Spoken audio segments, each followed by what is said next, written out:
morning. It is Friday, January 5th, 2024. I am on my way to Port Washington. Me and Peter are going to be installing a Rinnai tankless water heater that the customer has a Bosch Green Star, and the domestic side of the unit has failed, and rather than fix that issue, they want to put in a separate tankless water heater. That way, if the boiler goes out, they still have hot water, and vice versa. So hopefully it goes smoothly. I should have everything that I need because we're pretty far from the shop or any decent supply houses.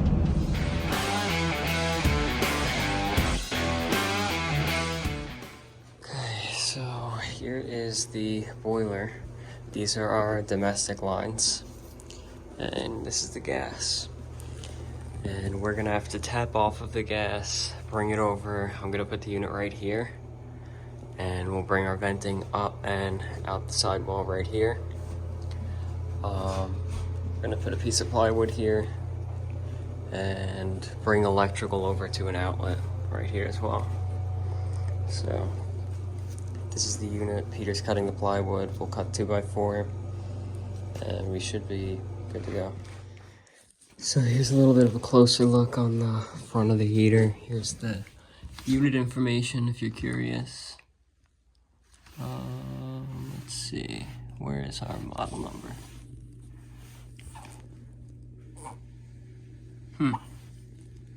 There we go. Model RSC199IN, serial RE.BA-062103. But something that's really interesting is the first time that I did one of these, as soon as I pulled off all these caps on the connections, I threaded them with pipe tape, thread sealant, Teflon tape. But you don't do that because they're all unions with a gasket. So it's pretty interesting. I'll get these on hot, cold, and pressure relief valve. It comes with these in the box.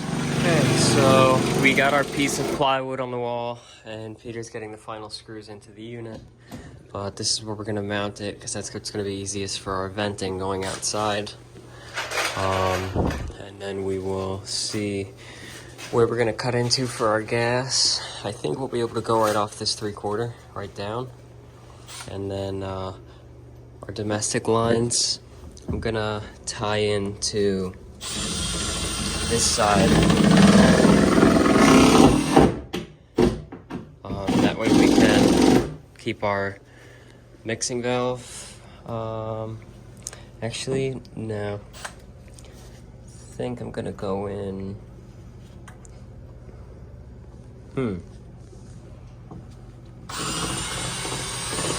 Yeah, I'll have to figure that out. Okay, so we got a rough estimate on where we're gonna need to be with our venting. We made a little mark with a Sharpie there.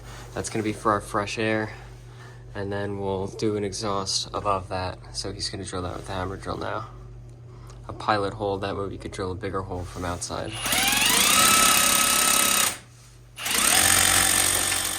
You're through. Okay. I just got the electrical on. It's not connected yet. And I'm getting these flush valves put on with the male adapters. Okay, so we got our fresh air piped in, and I have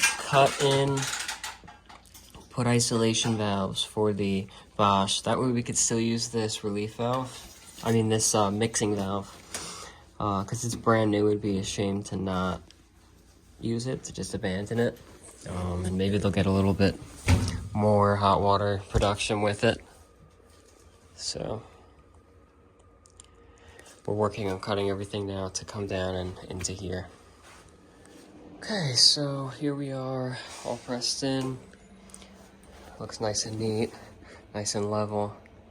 For our gas, we're gonna be coming off this 3/4 line because the main is right there, comes over in 1 inch, and it's gonna be less than don't remember if it was 10 or 20, but less than 10 feet, which is still going to carry 230,000 BTUs, which is more than this needs.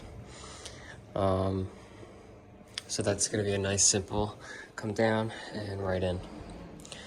Cut in for mega press there, and we'll do threaded near the appliance. That way it can be disconnected easier after. Okay, so we just got our gas in. There was a little bit of deflection when we pressed it, so we ended up being slightly pitched, which bit of a bummer, but it's pretty hard to see that. Still gonna wire an electric, which means I gotta shut the breaker, and then venting and condensate. With the condensate will be easy. We'll bring it 3/4 line right into the condensate neutralizing pump that's already there.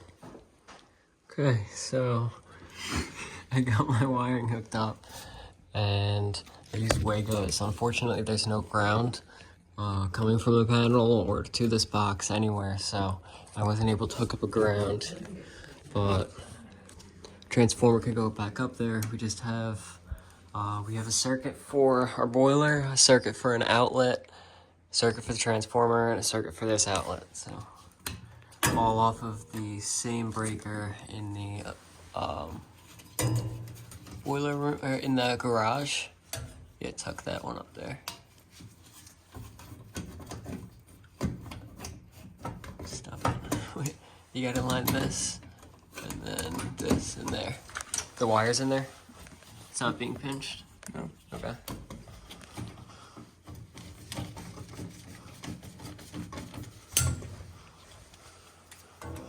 And then hopefully when you turn the breaker on, there's no sparks and it doesn't trip.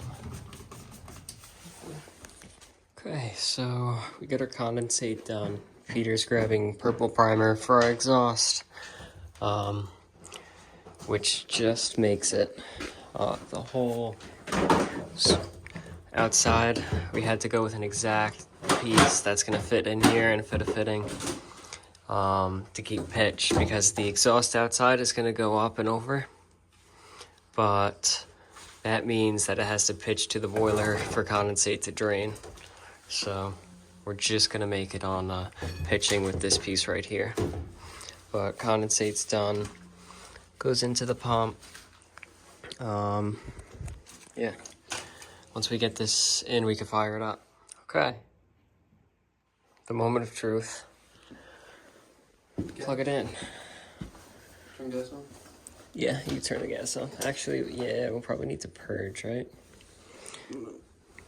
We'll see. Okay.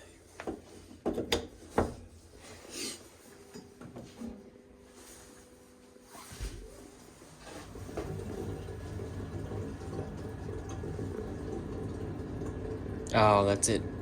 That gurgling is it's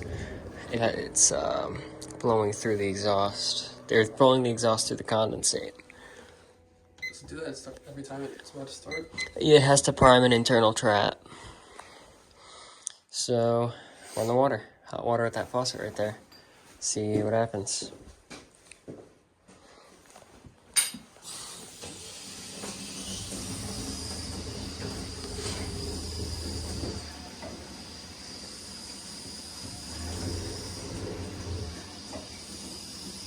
Oh, we still have to wait for it to purge out the gas line, but it shouldn't take too long. And while it runs, and it is heating up the water nicely, I am seeing what our mix is coming out at.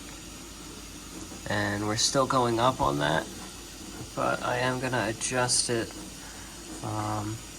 probably to around 120, but we'll see what the customer would like for that.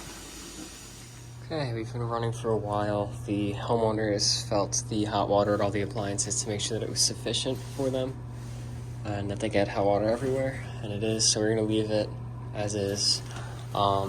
Peter's furnace cementing the holes that we drilled just to match the other ones. It'll turn gray like the others. And then outside we gotta do the little snorkels, but everything looks good. also comes with this piece that you would connect to the farthest faucet, and then you could turn it into a recirculating line. There's a check valve in here, so it lets the hot water go through the cold, but it doesn't let the cold go through the hot when you run the fixture, which is pretty cool because this does have built-in pump inside. Okay, so here's the unit with the cover off, and right there is a Grundfos recirculating motor. And right here is some sort of like a three-way valve, which allows the water to be recirculated. Gas valve right there. Blower, heat exchanger, which you could see, unlike another Tankless brand, they actually use a silicone sealant rather than fiberglass, so it's actually going to hold a seal and not be leaking over time. Filter. Already got a couple PVC shavings in there, but nice, easy to clean filter. So we finished up with that. Turn right onto Francis Drive. And I'm really happy with how it turned out. Sandy Hollow Road. I didn't really know going into it. Oh, I missed my turn. I didn't really know going into it what it was going to be like. Because Mike was like, you might have to drill through the foundation, maybe not. And I was like, well, where am I going to put it? And he was like, you'll figure it out. But